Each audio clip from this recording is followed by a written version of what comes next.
Welcome, welcome, welcome. I'm Devon O'Day. I'm Sylvia Gagnier. It's time for Devon's Table. And sometimes we cook, sometimes we talk about the table or anything about making home a home and bringing people in. And this is by request. We've had some questions and some requests for slow cooking. And it's the time of year.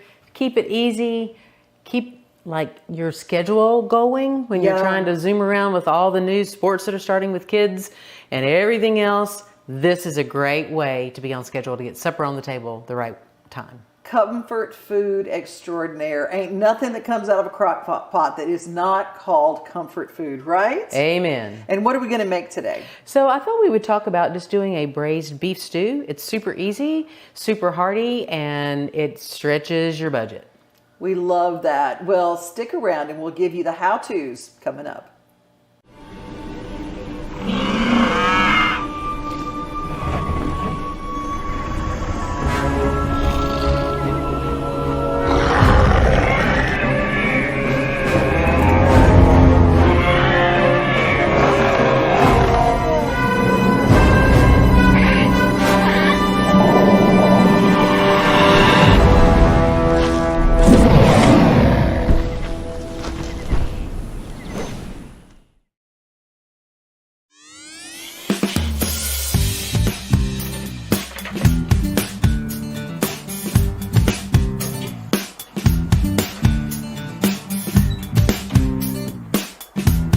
Whether grilling is a year-long pursuit or a Memorial Day to Labor Day treat, the spring is a great time to clean, tune up, and inspect your outdoor cooking apparatus. You know, after a long winter, both dormant and active grills require a little love to keep them fired up through another season.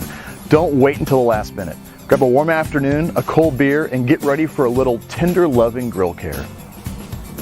Here is my big offender, and oftentimes the grill most in need of a good scrub and clean. Although the flavorizer bars do a great job of helping grease burn off, they do nothing for the pounds of asparagus and eggplant I lose through the grates. To remedy, I disassemble everything. Start by shutting off and disconnecting the gas supply.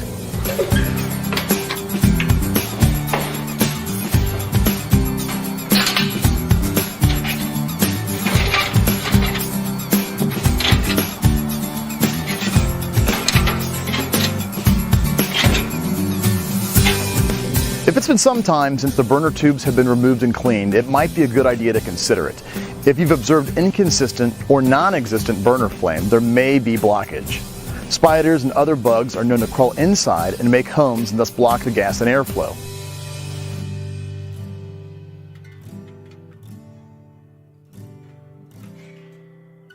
Use a strong wire brush so the ports the flame comes out are free and clear. With the tubes cleaned, work on down towards the firebox and drip pan. The tool of choice here is a plastic putty knife. For the most part, a good scrape will remove most of the crud. The firebox and drip pan should be kept relatively clean. Excessive food and grease built up could lead to fire. Also, one of the most important parts to check on the gas grill is just that, the gas. Whether using propane or natural gas, it's always a good idea to check the connections. To test the connections, turn the gas on and use soapy water and a brush to paint the joints. A leaky joint will blow bubbles. A solid connection will not. The joint right here is solid and airtight. It's what you want to see. Well, I try hard to keep the exterior of my grills looking great year-round. The winter months make a full clean a little tricky.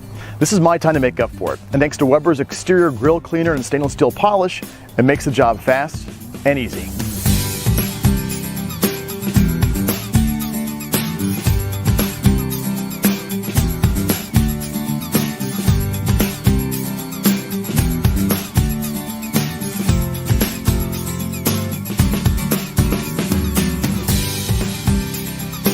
A charcoal grill is easy to keep running in tip-top shape, and a hint of warmer weather makes it a great time to inspect your grill's components.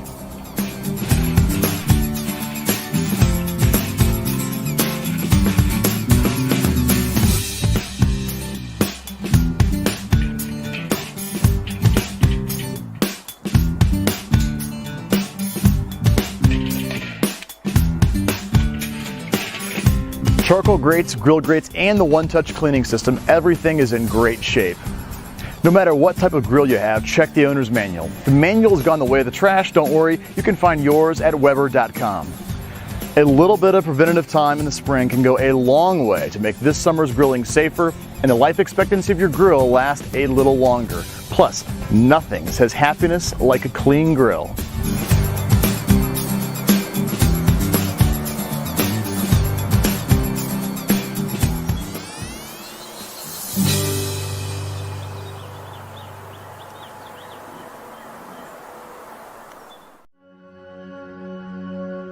All across the country, people are coming together to speed up what we can learn about health. The All of Us Research Program is calling on 1 million people to join us as we try to change the future of health. For your family, for future generations, for all of us. Visit joinallofus.org and find out how you can become 1 in a million.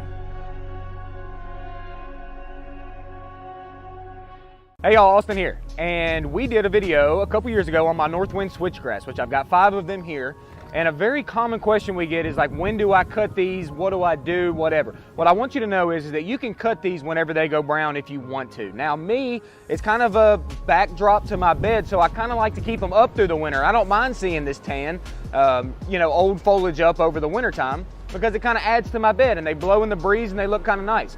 But what I was gonna say is I like to prune mine in the spring, and this is when I decide to do it. Come here. Come in here, and we see, look, new growth forming. All of these little bitty stems are starting to come up, and they're gonna be our new foliage for the spring. So this is my cue to cut, and we're gonna go ahead and get these chopped back, and we're gonna see new stuff come around it. All right, so I'm gonna show you how easy this can be. We're gonna prune 5 of these Northwinds in a matter of minutes. So I got Caroline here helping me. She's gonna ponytail these guys, and we're gonna get to work. Let's go.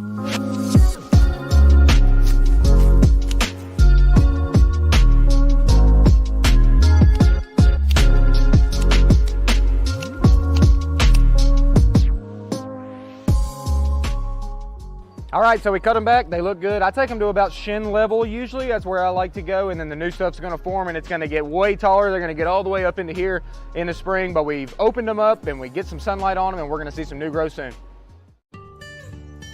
Nestled in Nashville along the Cumberland River, Green Door Gourmet is a 350-acre organic farm, agritourism operation, and on-farm store.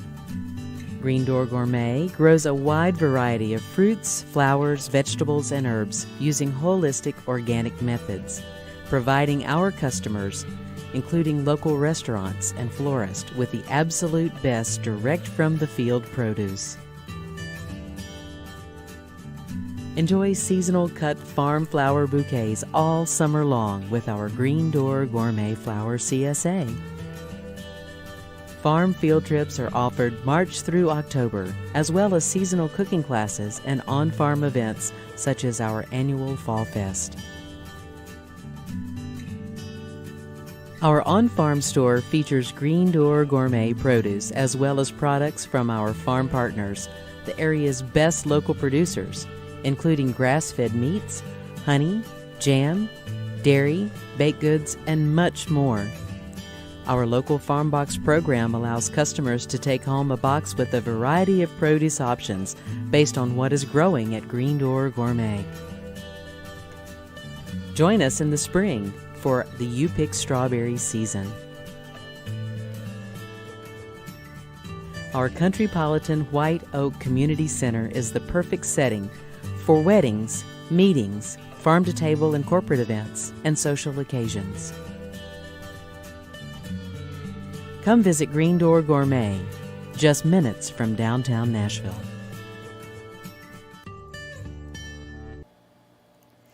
Slow cooking at its best, a beef stew. For the Irish month, we're going to have an Irish stew. Yes, and you could substitute lamb if you didn't want to use beef and Irish it up even more, if you will. So when you're using your slow cooker, your crock pot, I remember my mother's original crock pot. Oh, yeah. I sure wish I still had it, believe it or not. Really? Because there's just something about having that earthenware flavor in those original crock pots. They were awesome. So if you've still got one and it's still kicking, don't get rid of it. Yeah. Keep it. They don't make them like they used to anymore. So now they have new fancy fangled ones, and we're going to show you that because many of them have a low and a high setting, and you can pre-program in the times and all of that. So the most important thing to know is on the home setting, do you need it on the table fast or do you need it on the table more leisurely? You're going to let it go all day. If it's all day, you're going to use your low setting. You need to speed it up. You're going to use your high setting. Gotcha. If you're using your high setting, you're going to need more liquid because it's going to cook harder, faster. Does that make sense? Yeah. All right, so. You don't want it to sizzle down and then become glue. No, that is not fun when you have to take the chisel out to get what's in the crock pot out of it. That is not fun. So if you're doing meat in with something, a lot of times I do one extra step, and that extra step would be using either a skillet or a Dutch oven to brown the meat first. So if I was going to make this original, I would take that cast iron enameled pot that I have there, put a little bit of oil in the bottom, maybe a little bit of flour if I want it to thicken up, because flour is a thickener just on the meat, and I would put it in for a minute and take it out for a minute. Super fast, super easy. And then I would layer that into my crock pot. With that, I'm going to put in my aromatics. And my aromatics and my mirepoix, which is... Oh, that's carrots, celery, and onions. See, I gave you a visual cue. I didn't even do this to make you see if you knew what you were talking about. Mirepoix. So with your mirepoix, you can put that in. I generally put that in the bottom, and then I put the meat on top of that, and I'm going to cover it with my braising liquid. If I have something, say I was doing a pot roast or I was doing a shoulder or something like that, and I wanted to use these flavors, but I didn't want it to sit down in there all the way because I'm going to go even lower and slower, not as much liquid, then I can cheat and I can use whole vegetables. Like I could take the tops off of these beautiful baby carrots that we saw and put the carrots themselves whole, smaller pieces, cut the onion into quarters and use it like a little riser. To put in the bottom of the crock pot and then put my liquid in, and then it will steam over everything to make a nice roast that is steamed more than braised inside that liquid. Yeah, and I love it. And when you braise it first in a skillet or something, you get that nice brown coloring and you get that taste that's nice and brown. Yes, you're going to sear in that flavor. The same thing as steak on the grill. You put it on the hottest part of the grill first, and then you move it over to a little bit less on intensity sort of thing. So for this, what I would do is if I pretend I was going to brown my liquid, my oil with my ground beef, then I would put in my aromatics. Devon, can you help me there with the carrots? I sure can. Put in maybe 2 good handfuls of carrots there. Okay. Okay. Now, as my mama would say, I need farm girl handfuls. Okay. A little more. There you go. Perfect. And then, since you're practicing, let's do some celery. Okay. There you go. Practice makes perfect. All right.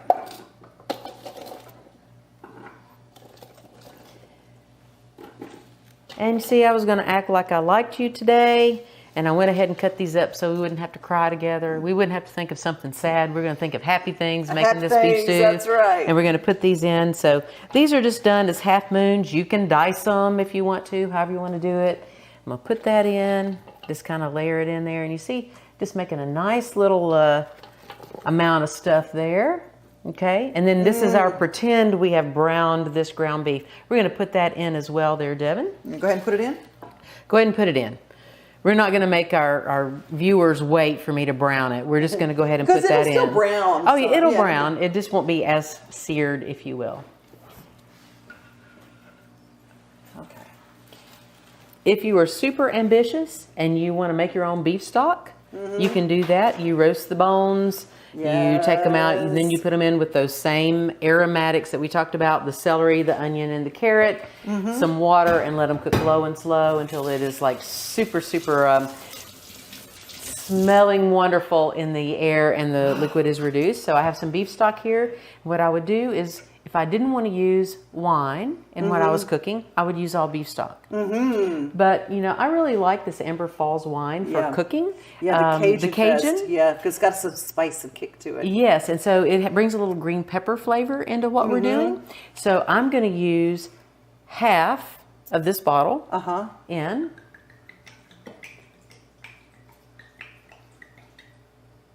Oh, that's not enough. Even a half yet. We're going to put half in. Oh, and an extra splurge just because we can.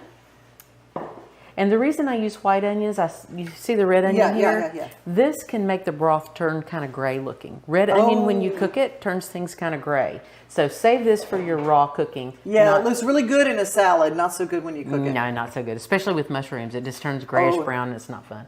And then I'm going to finish putting in my liquid with my beef stock here. And I'm going to cover it. I'm not going to overflow it. I'm going to cover it. And then I'm going to use some aromatics. Oh my gosh. Your favorite. Bay leaf, is that? Yeah, bay leaf. And you can use fresh bay if you have your own fresh bay tree. Not bay laurel, different plant. Bay leaf is different. And I really like bay with beef. So I'm going to put a handful in. And also, we all have these. We buy a big thing of them and they sit in our cabinet a long time. Yeah. They're going to lose flavor over the course of time. So if you would normally put in 2, it's been sitting there over 6 months, you probably put in 4 or 5 just to give you the flavor presence that you need. And you pull them out. Do you pull yours out? Yes. Before you serve or whatever, because they're not fun to eat. No, you don't want to try to eat those. You always take those out. And we're doing a little Cajun. Don't ask me how I know. Oh, really?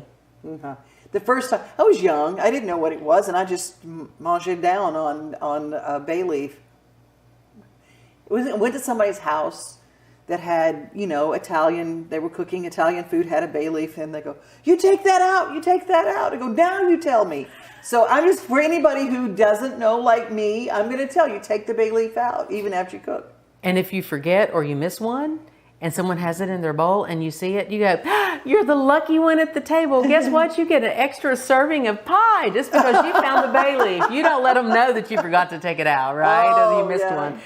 You roll with the flow. That's the grade of hospitality. Since we're going Cajun style, a little thyme. This is just a dried thyme. You can put in thyme sprigs if you wanted to be able to pull that out.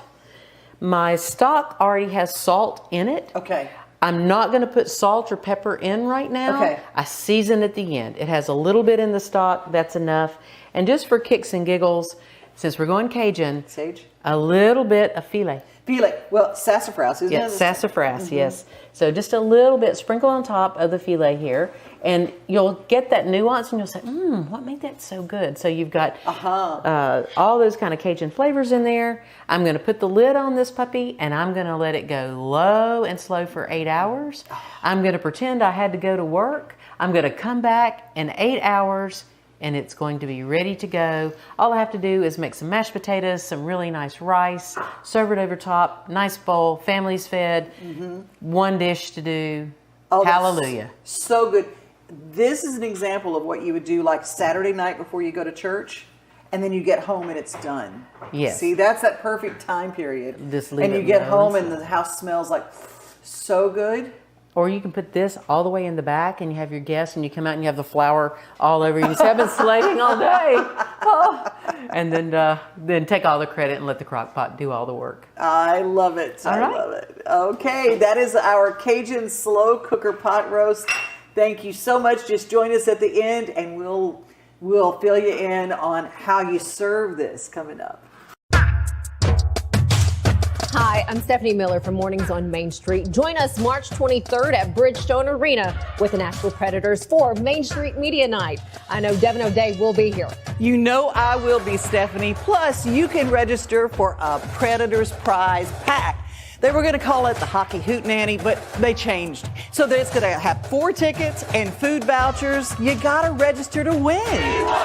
We're looking forward to seeing all of our Main Street Sports Today fans, right, Chris? Absolutely, we are. And we could not do this without, of course, our owner, Dave Gould, and our friends here at Smashville. Speaking of, where is Dave?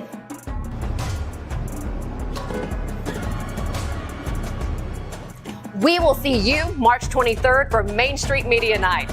Let's go, Prince!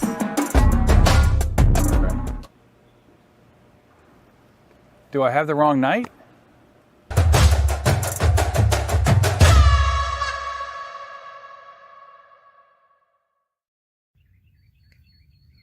All right, good. Good day, everybody. This is Matt Webb with UT Extension, Marshall County.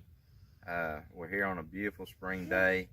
Wanted to talk to you about rain barrels, how they are used for our case of watering our livestock, but we also use it for the garden. And so this is a good activity, something that you can use around your place. So I have my helpers here with me today. They helped me put all the pipes together and helped me with the design and various things that went with it. And my helper here, he came up with some steps as we was working through that. And will you mind telling me again what those steps are? Design, build, test, improve, celebrate. Okay, so the design, build, test, improve, and celebrate. Okay, we had to do a lot of improving too, didn't we? Yeah. Tell you what we got here. We got two of the IBC totes. Both of these are 275 gallons, so we have 550 gallons of capacity here. All the things, all the pipes and stuff you can find at any hardware store. For our particular design, we use 3-inch PVC on the barn, coming off of the barn, and then all the pipes that went into the tanks were 2-inch.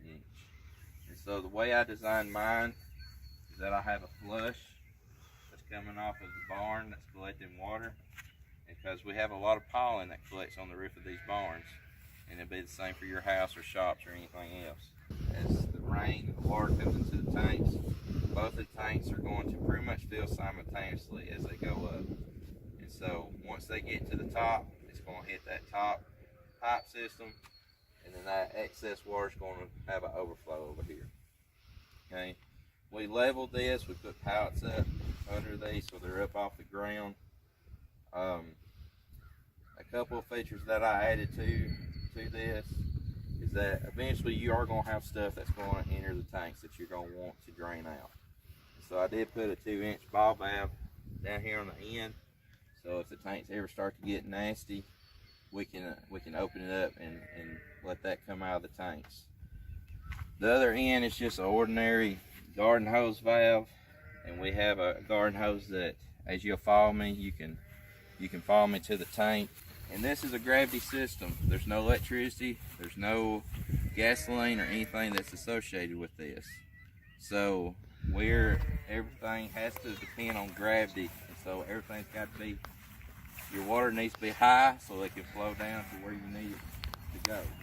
And you'll get up here a little close, you can see that there's your float valve there.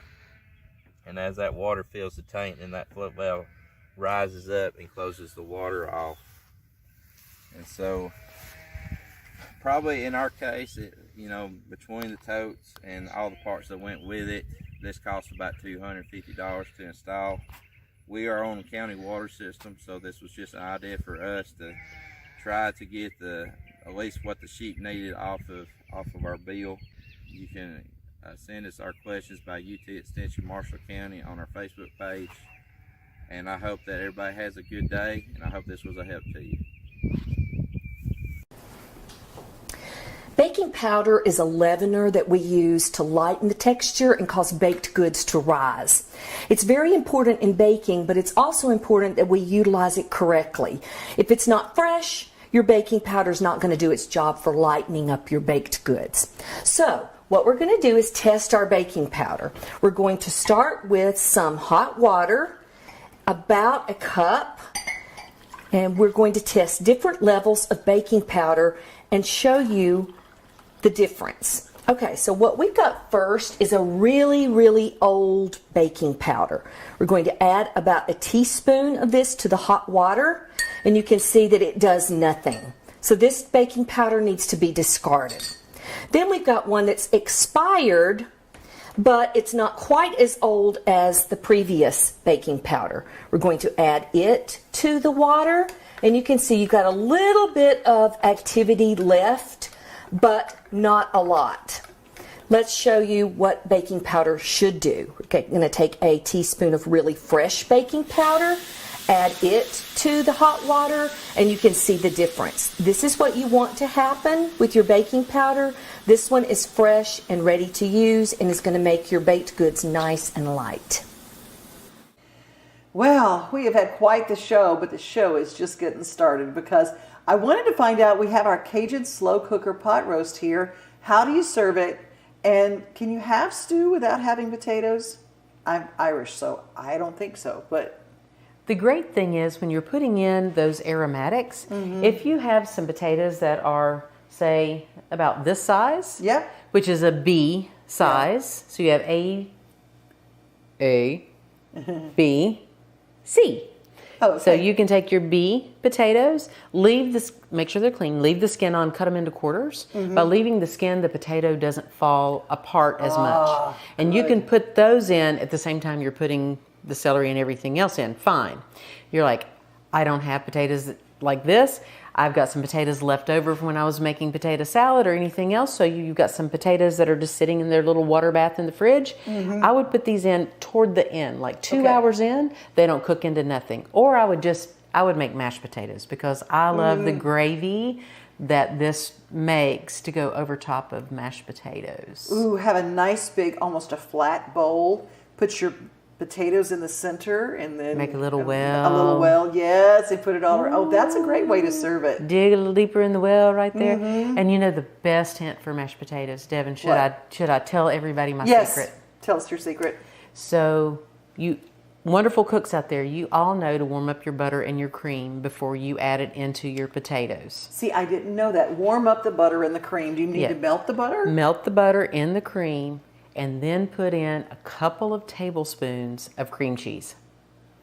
Ooh. That will stop your potatoes from getting overly starchy and the water coming out in them. Oh, yes. So I've seen that. Little cream cheese. Little cream cheese. Do you need to warm that up a little bit? Put that in with your butter and your cream as it's melting and just use that. Put it in, pound them all up. I use the old-fashioned potato ricer. Yeah. Some people use a beater. Hazel Daniels. She is the queen of using a beater to make mashed potatoes. She's awesome at it. Charlie loved the potatoes that way. Yeah. But I'm an old-fashioned. I got to get all my frustrations out with the potatoes. I love it. Well, I know that you can get all sorts of great recipes, and your slow cooker is your friend. If you work hard every day, you can take it and start it in the morning. When you get home at night, supper's cooked, and you really do stretch out. If you were cooking beef for everybody and you had to have servings for everybody, it might cost more, but this is a great way to make the money stretch. You guys, that's our show for today. And remember, if you want to find a blessing, you got to first be one. When you feel lost and